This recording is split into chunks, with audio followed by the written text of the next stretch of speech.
Armand Olia is not a medical expert. He holds no advanced degrees in psychology or medicine.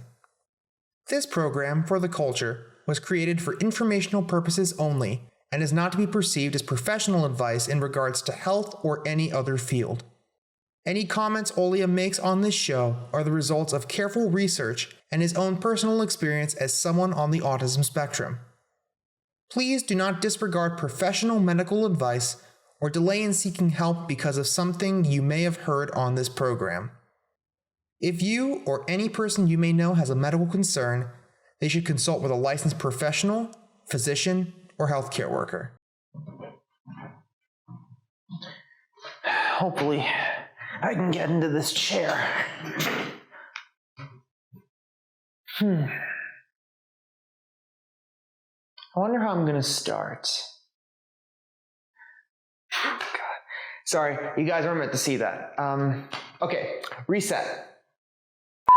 Hi, I'm Armand Olia. I'm a journalist and podcaster who was diagnosed with autism at the age of 3. I spent the last few years as an advocate and activist raising awareness and acceptance about autism. Neurodiversity has become a talking point, but few people know what it means to experience life on the spectrum. I want to share not only my knowledge and firsthand experiences, but also those of others. Hopefully, this program will be able to do both. Inclusivity happens when we all embrace each other's differences. I think now is the perfect time to bridge the gap between the neurotypical and the neurodiverse. It's time to do it for the culture.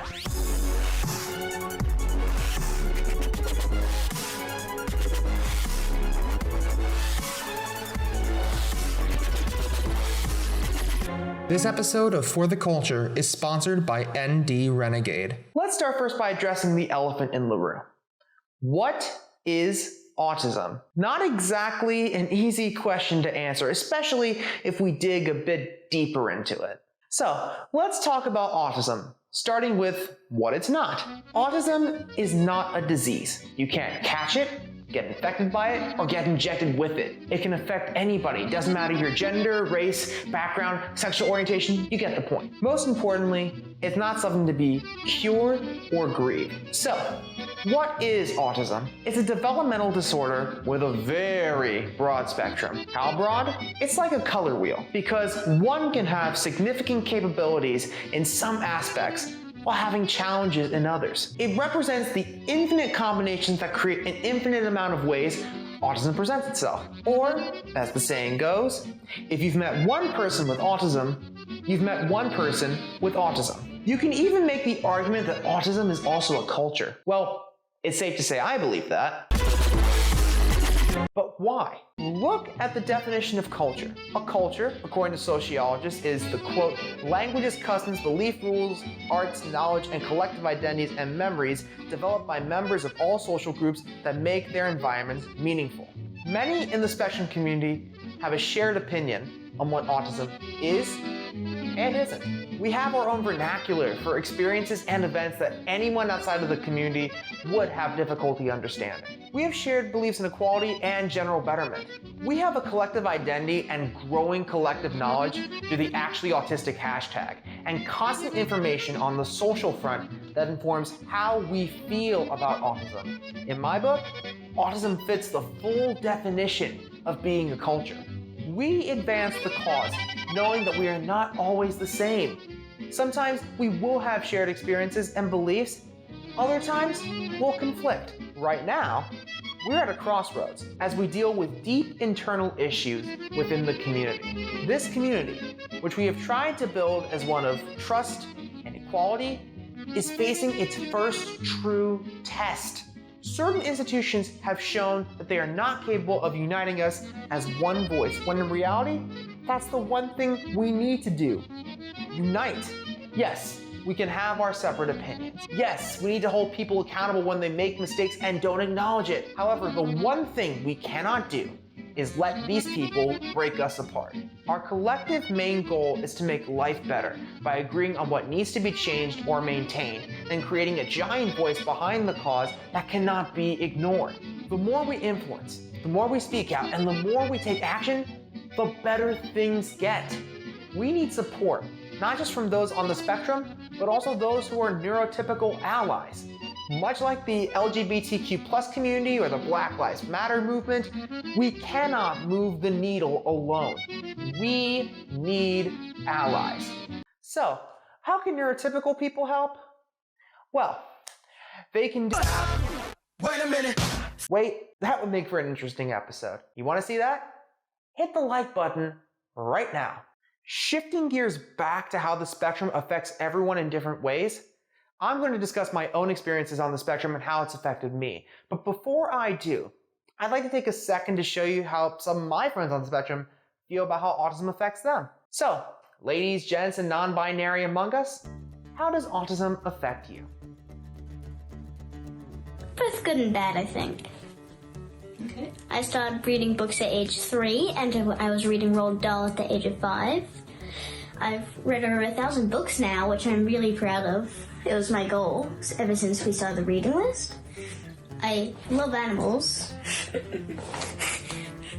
I know a lot of sciencey things, especially about animals.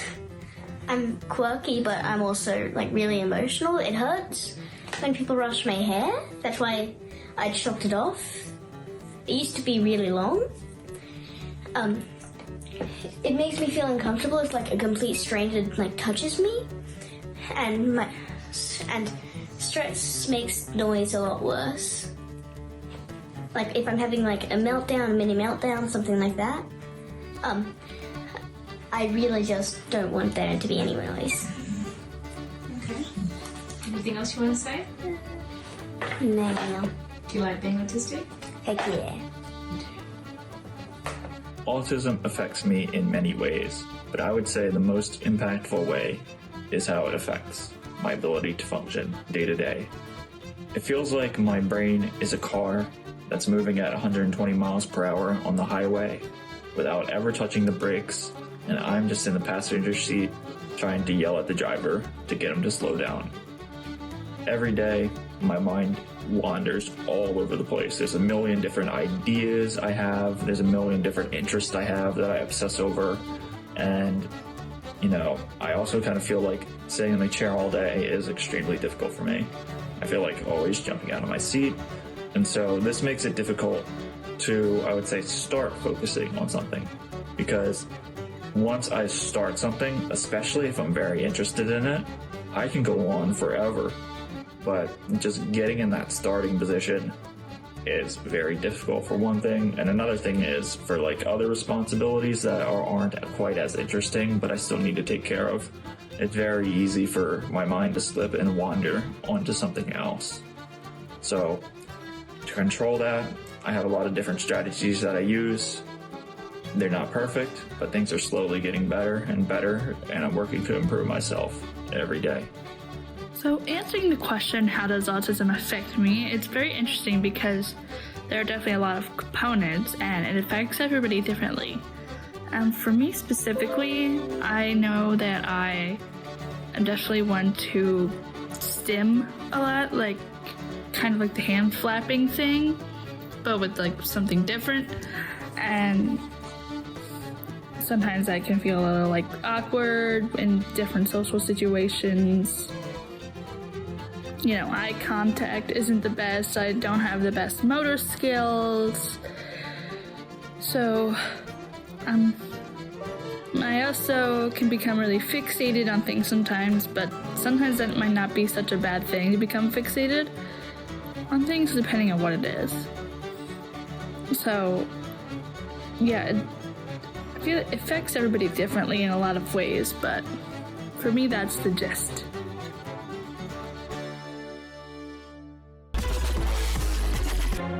Thanks, folks. Hey, if you want to follow all these fantastic people, I think you should, then go down to the descriptions and follow all of them on social media. So, to summarize, autism is structured like a color wheel with an infinite number of ways the spectrum affects people. As a culture, we need to unify, accept these differences, and work towards creating a positive influence in the world. After the break, I'll go into detail about how the spectrum affects me. But first, let's dance. Sentence moving from topic to topic. No one had a chance to interrupt. It was quite hypnotic. Incredibly unbroken sentence moving from topic to topic. No one had a chance to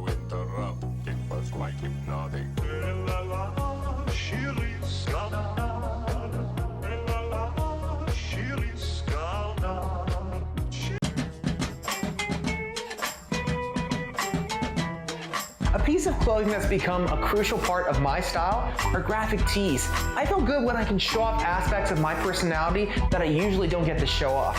Plus the fact the material is very comfortable and versatile, meaning I can make a statement and feel physically good at the same time. However, I noticed that with all the positive messages you find on any graphic t-shirt, one of the rarest ones are those with any mentions of autism awareness or acceptance. For many people with conditions such as autism and other spectrum disorders, ADHD, dyspraxia, dysgraphia, apraxia, or dyslexia, just to name a few, it can be very hard and very frustrating to not be heard or represented. ND Renegade focuses on raising awareness for neurodiversity issues using products such as t-shirts, hoodies, and sweatshirts. They want to shine a light on neurodiversity issues as well as creating and reinforcing neurodiversity pride.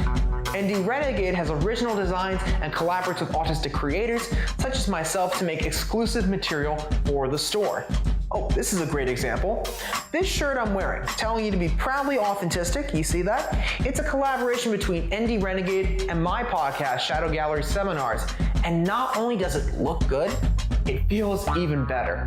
These are, hands down, the most comfortable t-shirts I've ever worn, even before you wash them. And they come with no troublesome tags that can cause rips when you try pulling them out because they scratch and itch. And I think we've all been there at some point.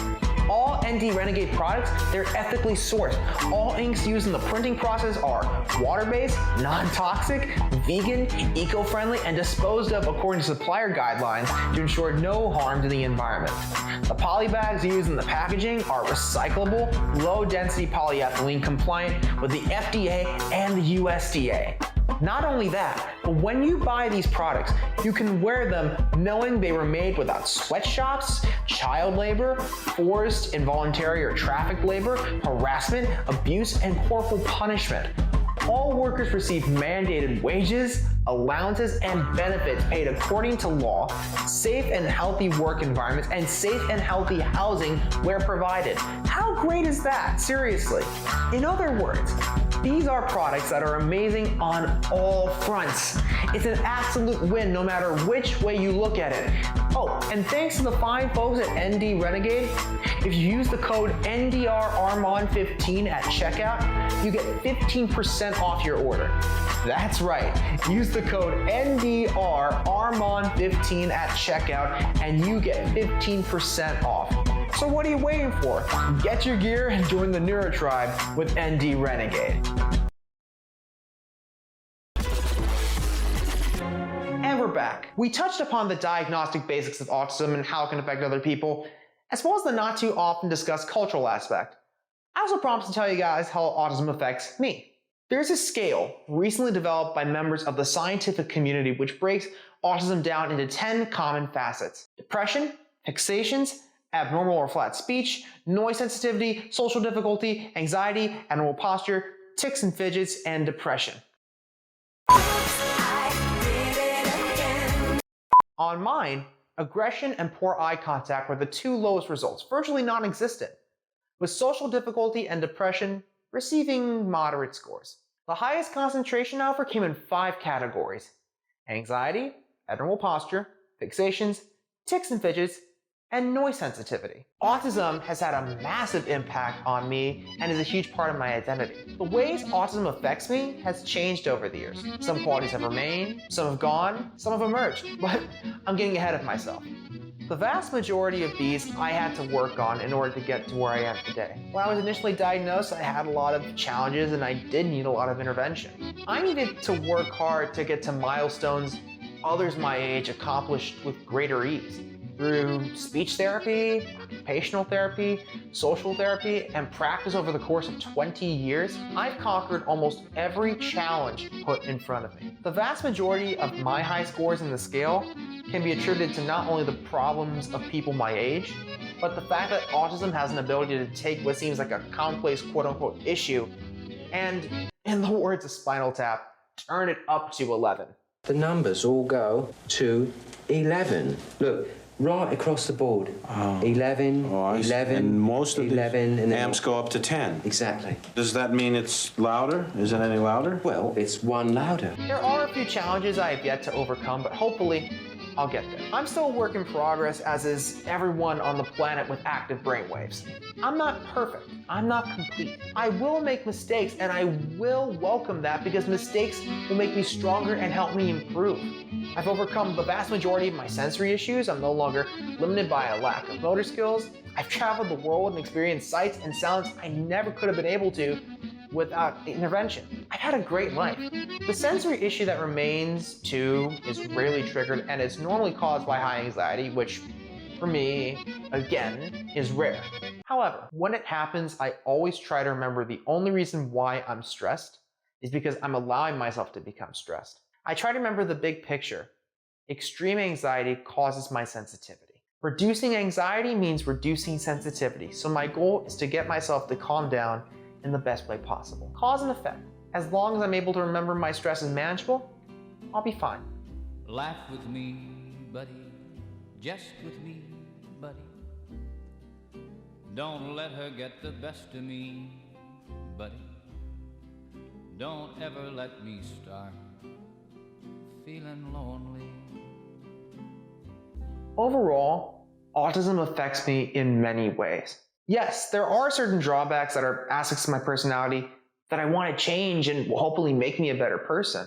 However, autism has afforded me many qualities and personality traits that have brought me to this point in my life. I wouldn't change it for anything else in the world.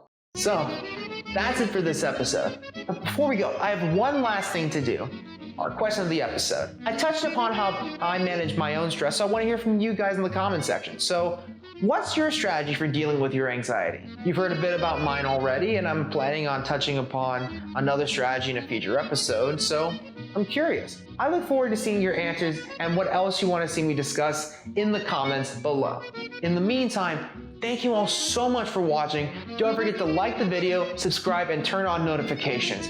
You can also follow the show on Facebook, Twitter, and Instagram at @TheAutCulture, as you can see up here. And you can follow me on Facebook, Twitter, and Instagram at Armonolia.